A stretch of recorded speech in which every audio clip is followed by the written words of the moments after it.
Well, we made it. Did everyone have a good time? Is everyone exhausted? No. Okay, who has been to more than one RightsCon? Awesome. Who has been to 3 RightsCons? I'm so hoping we get to somebody who's been here 5 times. Who has been to 4 RightsCons? And if you've been at 5 RightsCons, stand up. You're kind of me!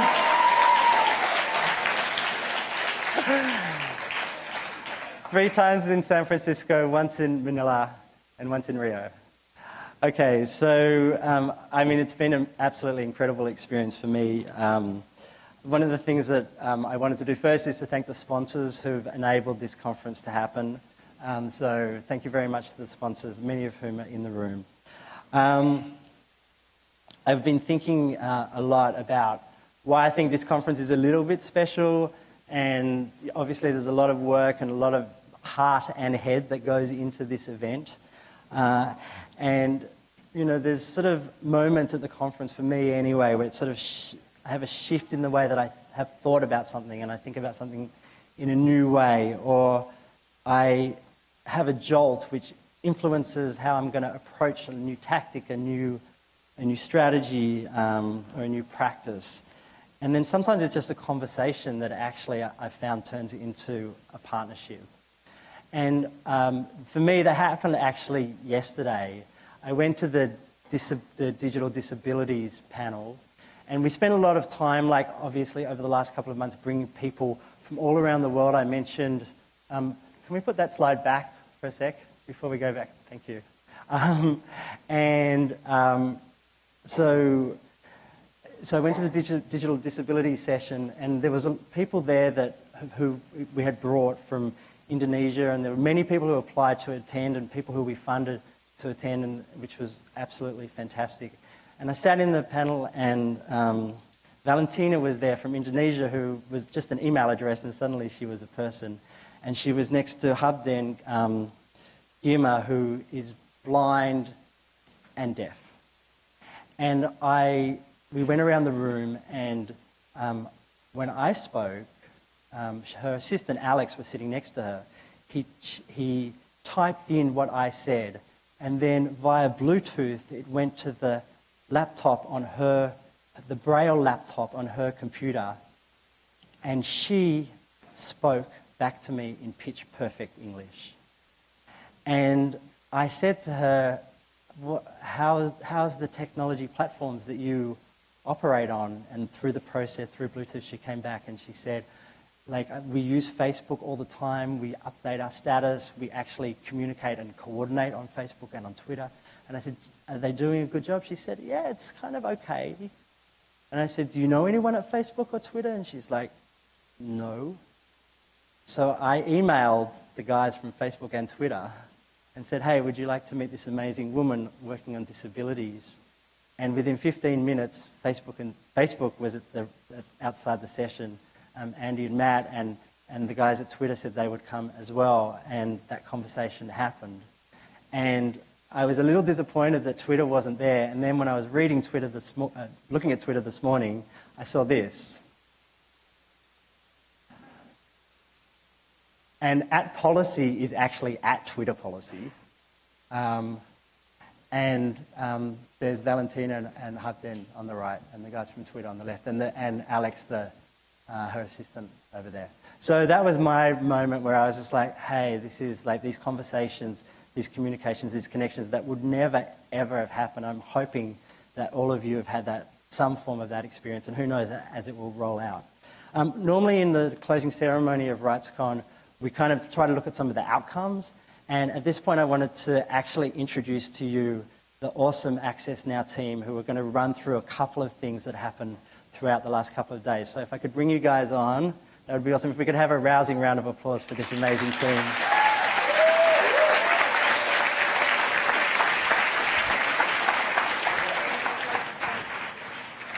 Hang on. For this amazing Access Now team.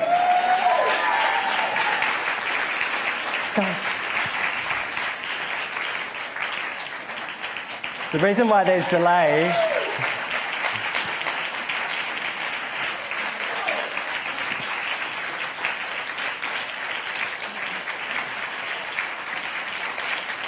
last of which is Nick D'Agostino, who is the coordinator of RightsCon.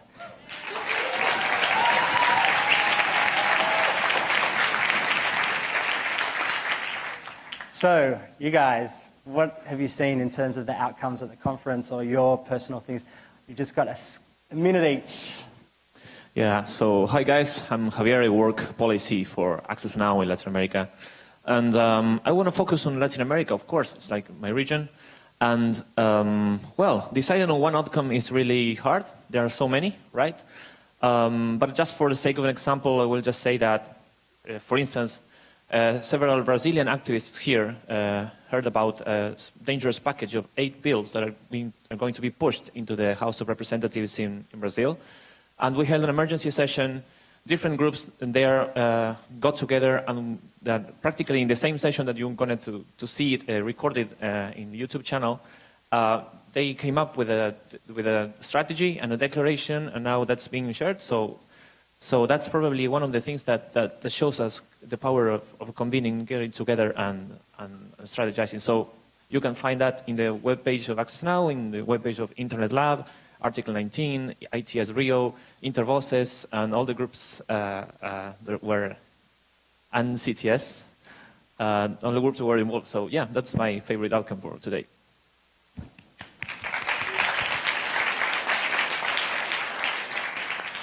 I'm Amy Stepanovich. I'm the U.S. Policy Manager at Access Now.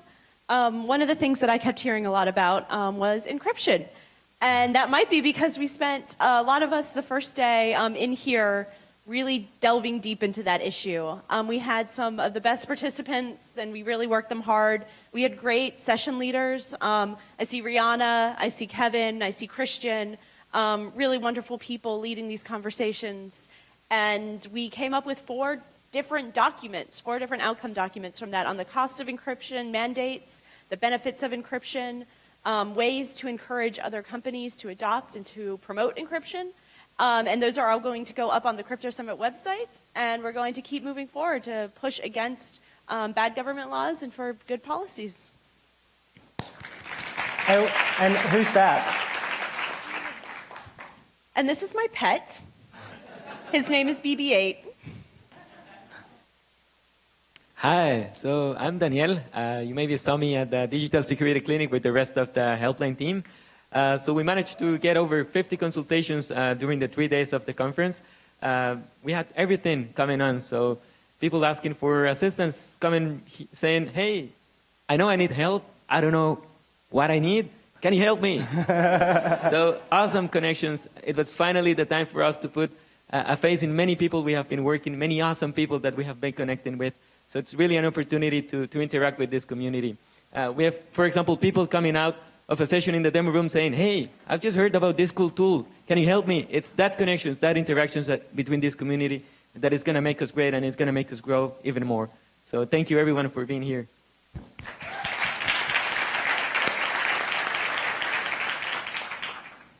Hi, I'm Estelle, EU policy analyst working out of our Brussels office. From a European perspective, I'm really happy to report that during the conference, SaveTheInternet.eu was relaunched, and I invite all of you to join the movement and join the coalition and answer the online questionnaire in order to ensure that Europe protects and have strong net neutrality rules.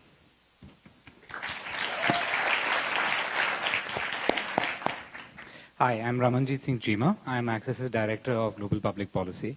And the thing I'd like to share with you is that through most of today, 32 litigators and digital rights activists and policy people from across the world have been sharing information, have been trying to create a digital rights litigation network hosted by, in association with the fantastic Media Legal Defense Initiative, Peter Norlander, who is somewhere here.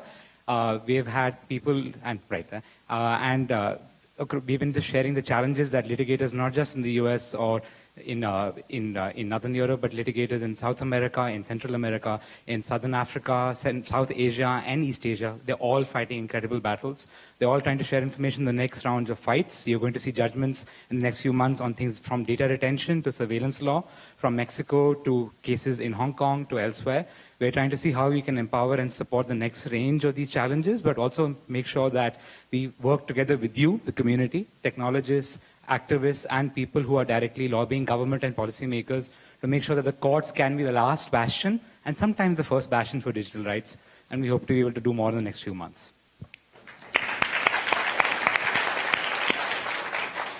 Hi everyone, my name is Ephraim Pasikenyanito. I'm the Sub-Saharan Africa Policy Analyst at Axis, based in Nairobi. So I'd like just to highlight two things which I'll take away from this conference, although there's so much to take away from this conference. There was a session about enough talk about the problem, let's find a solution to connectivity in Africa, which was hosted by HIVOS and Research ICT Africa. From that discussion, we were able to see that there is no silver bullet to solving some of these challenges. We need to look at solving these challenges from a multidisciplinary and in a multi-stakeholder manner.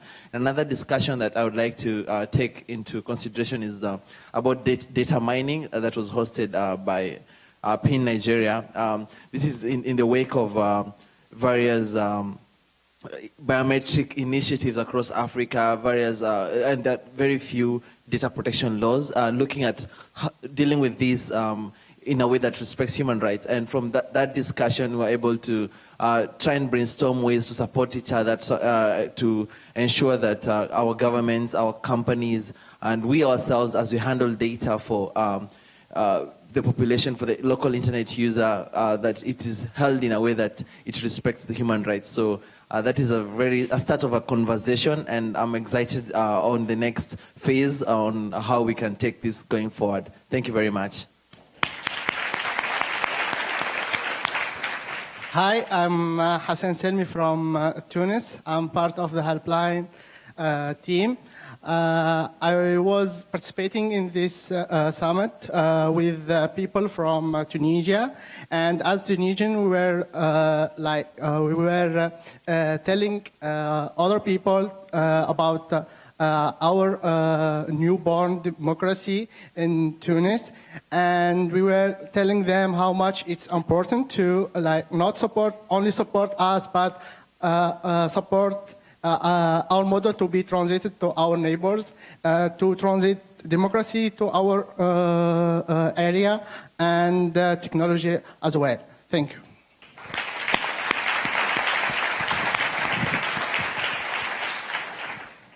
Hi, I'm Nina from the Brussels office. I'm from the operations team. Unfortunately, I noticed that I'm the only one with my trusty notes in hand, but I just wanted to make sure that I said everything that I wanted to say. So this is the 5th RightsCon, and this year we have gone even bigger.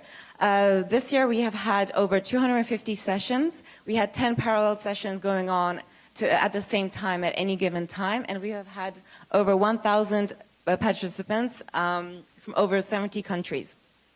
We have come a long way. However, there are still lessons for us to learn and to develop. Some of them are, we are still learning about issues of diversity and making sure that all communities are represented and their voices are heard at RightsCon. Also, learning about how to effectively convene multiple stakeholders together so that we can all engage in an open and participatory dialogue together. We would really appreciate your feedback on your experience at RightsCon 2016. And we would really love to learn how we can make this a more impactful and useful experience for you and for your important work. Thank you.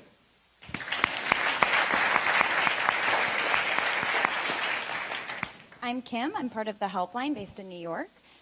The demo room was primarily about stories. We had technologists, journalists, activists, users, and trainers all in the same room. So it's that connection that really made the demo room what it is. It's also my really great team. I would like to have special thanks out to Nat.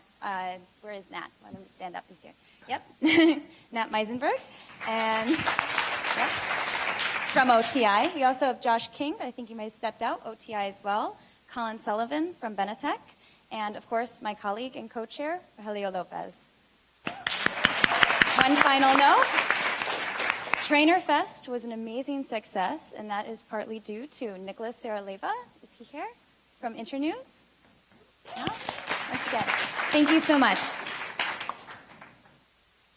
Drew Mitnick, I'm on the policy team based in DC.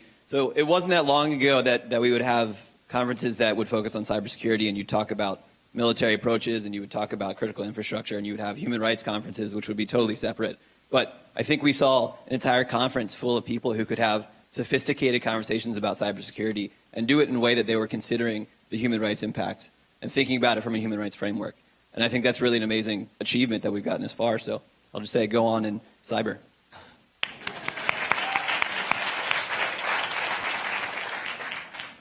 And I'm Nick D'Agostino. I'm based in New York and the resident Canadian on staff at Access Now. And I would like to, I mean, as much as the outcomes of 2016 are still going to be, I think, some kind of the submerged outcomes will still be, you know, coming about. I think it's really good to look forward. And so I actually have the pleasure of announcing where RightsCon 2017 will be. And so the host city of RightsCon 2017 will be Brussels.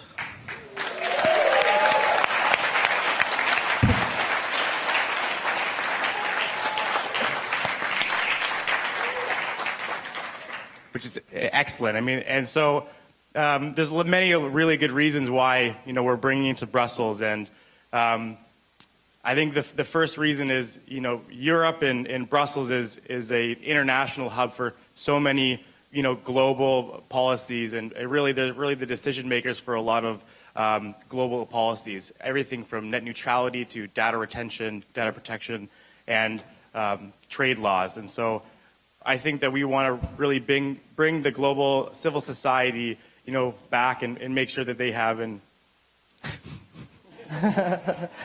yeah, make sure that they have a say in these decisions. Another reason is because the global tech companies from around the world have such an influence and such a presence in Brussels, and we want to make sure that these decisions and these discussions have the tech community present. And lastly, you know, we want to be, you know, we want everyone to be able to bring support to European civil society and bring support to Europe, and I think that RightsCon as a community can bring a lot of this support, and so we're very excited for that. And I'd like to now pass off the ceremonial baton to the Brussels office, and so we don't only have a baton, but I have a handshake. Thank you. We look forward to welcome you in Brussels. We look forward to bringing this energy and this group of people and more diversity even into the Brussels discussion to the next year. Be ready, and bienvenue à Bruxelles. Awesome. So I think that's basically it. Then you're going to go homes. The Access Now team, of which there are other members here as well in the audience, we're all actually getting on a bus, and we're driving 3 hours into the countryside, and we're going on retreat for a couple of days to both chill out and also to talk about what we're going to do with all of this information and ideas for our coming year, but we're going to do a lot of chilling out first. And a couple of housekeeping things. One is that if you see a succulent on the table, you can take it with you, whoever grabs it first, whoever wants them. There is one fat boy, which is the bean bags there, and am I allowed to? No. Yes, I am. Whoever is sitting on it can take it home. Oh, it's voila, she has to take it back to Tunisia in hand luggage. Maybe we can give you a little one. So any outcomes, hashtag RightsCon, so we can put them in the outcomes report. Yeah, hashtag, exactly. And I think that's it. So a round of applause to you guys for coming, and thanks for everything.